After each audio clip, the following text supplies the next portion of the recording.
What's up, everybody? Josh Armijo here. I hope everybody's doing good and well and stuff. I got an album review to do for you, and I'm going to show it to you right now.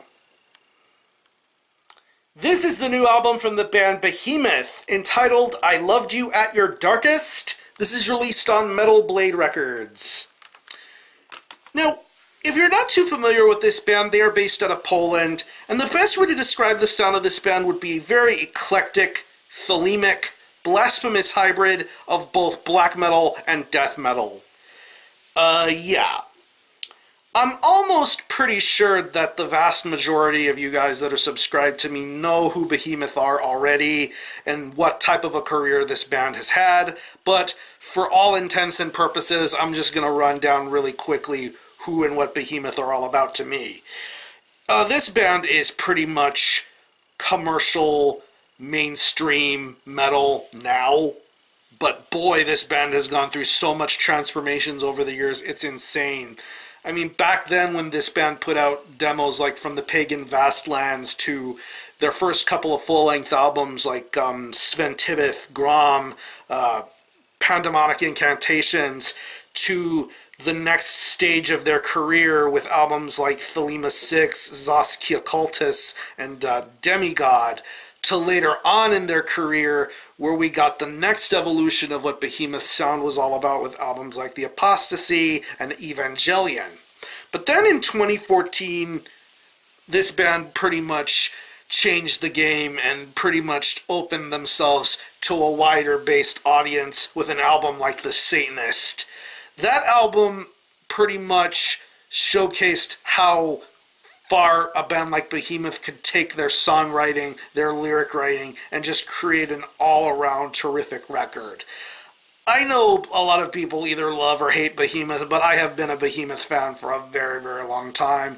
I love their musical evolution. I love the way that they sound now. A lot of people choose to care more about what Nergal does outside of the band, but I really don't give a shit what he does. I mean, I'm not into his folk music stuff or whatever that Me and That Man shit is, but that's none of my concern. I care more about Behemoth, and I'm glad that he is still he is alive and healthy, putting out music with Behemoth.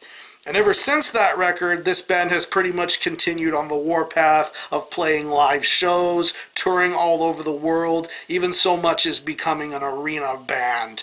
Pretty much doing the most recent tours with Slayer, selling out arenas across the country. It's just insane to see how far Behemoth have come from where they were then to where they are now. It is phenomenal. But yeah. New Behemoth album.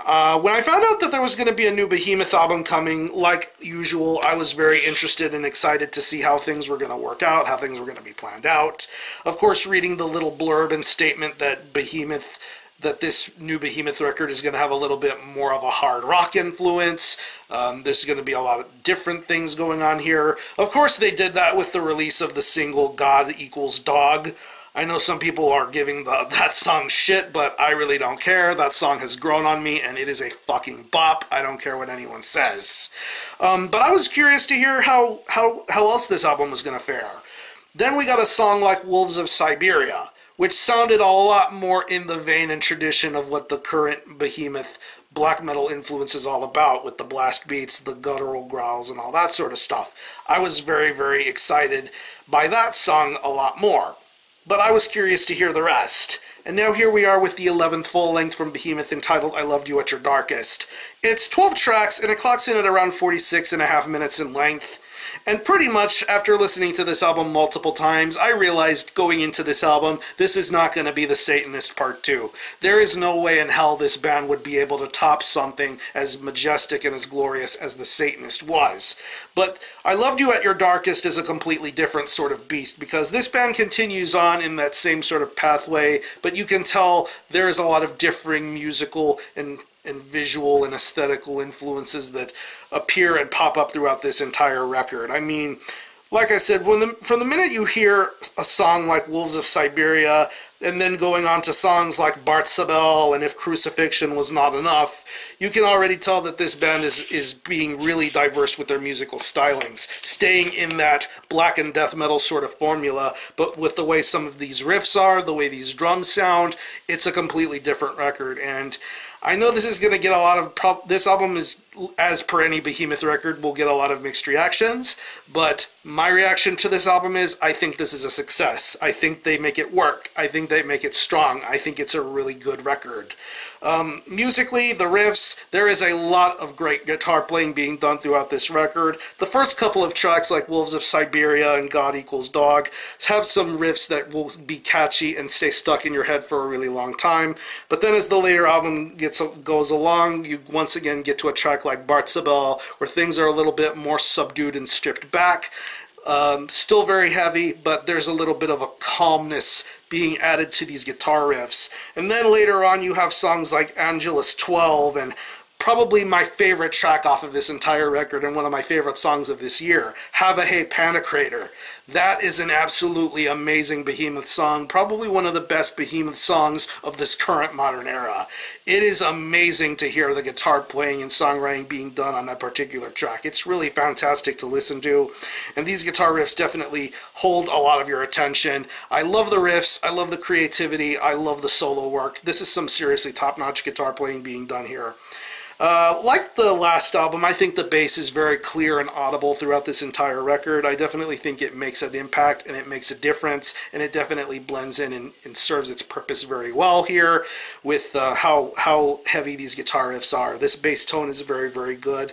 Once again, going to tracks like God Equals Dog, I think on the track Ecclesia Diabolica Catholica, really, really good stuff on that track, and Sabbath Mater, really, really amazing stuff. When it comes to the drums, we all pretty much know Inferno is an amazing drummer. He can do anything. He can play fast, he can play slow, he can play right down the middle.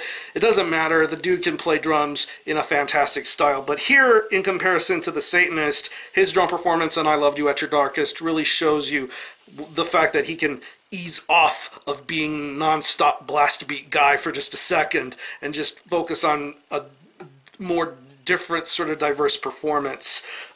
Once again mentioning Bartzabel, which I know a lot of people would probably consider that to be a ballad sort of track, but his drum work on that track is really, really top-notch and solid, and he keeps the pace going very, very smoothly. But when you get to tracks like Wolves of Siberia and Sabbath Mater and Have a Hey Panicrator, his drum work on those tracks are really, really solid. It's really awesome to see him do this drum performance style justice. Once again, I like the fact that he doesn't try to make this all about fills, blast beats, and double bass. I mean, this guy's a great drummer, but if he wants to be reserved and stripped back just a little bit, I think he really should. We should let him do that. He's a really great drummer when it comes to that sort of aspect. And when it comes to the vocals, it's pretty much the typical Nergal sort of vocal styling, very throaty, very raspy, very commanding and commandeering. He does some really, really top-notch vocal work and deliveries up throughout this record. Wolves of Siberia, Bartzabel. Of course, you hear the little vocal chants being done on those particular tracks. I know some people have their criticisms about some of the vocal chanting that you hear throughout this record. In the case of that, I think those things work out very, very well here. The children choir stuff at the beginning on the opening intro of Salve and God Equals Dog. I'm sure they have their purpose, but I don't know. It's very crazy to hear that kind of stuff throughout this record. But when it comes to Nergal's actual growls and the singing from him and the chants and whatever, I think Nergal does a really, really great job of weaving the story and telling the story as best as possible.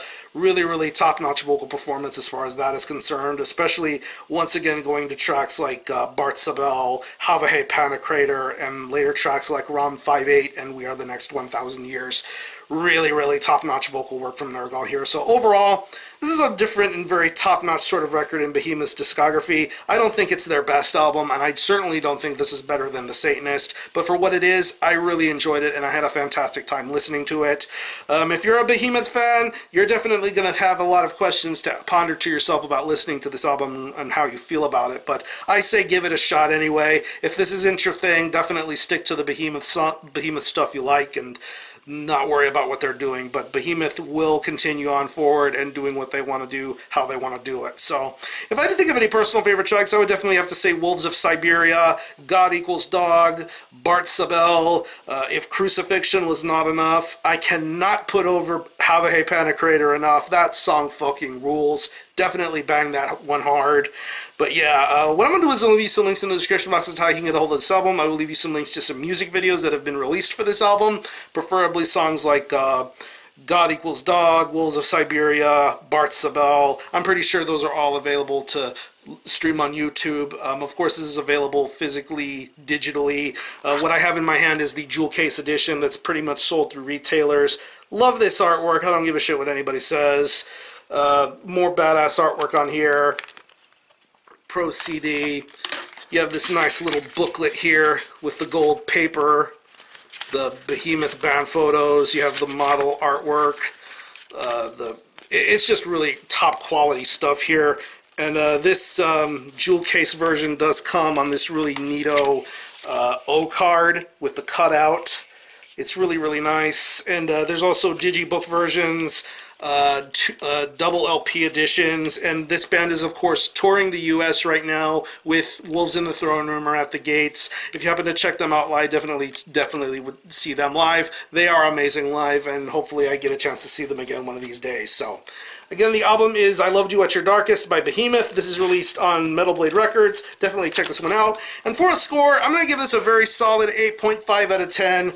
Definitely a good Behemoth album. It's not their best album, but for what it is, I appreciate it nonetheless. So if you happen to have heard this album, definitely let me know what you think about it, how you feel about it, and how you think it compares to previous Behemoth records. Or any of you guys into Behemoth, definitely let me know. I'm going to conclude this review. Thanks a lot for watching. Thanks for checking out my channel, and until the next time, Army Hell out.